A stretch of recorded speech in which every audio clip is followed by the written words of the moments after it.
ভ্রমণে কিছুক্ষণ পরে বেরোবো, তখন দেখবে বলে আসলে সে আপনাকে নিজের বন্ধু বলে দাবি করে। আমার বন্ধু কিছু নাম বলেছে, বলে হ্যাঁ সে একটা তার নাম বলেছে। কি নাম?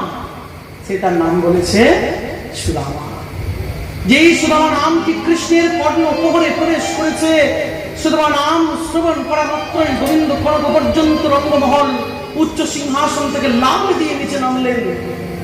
পাশে রুক্মিণী দেবী সোনার পাত্রে পাদুকা ধরে বসে আছেন।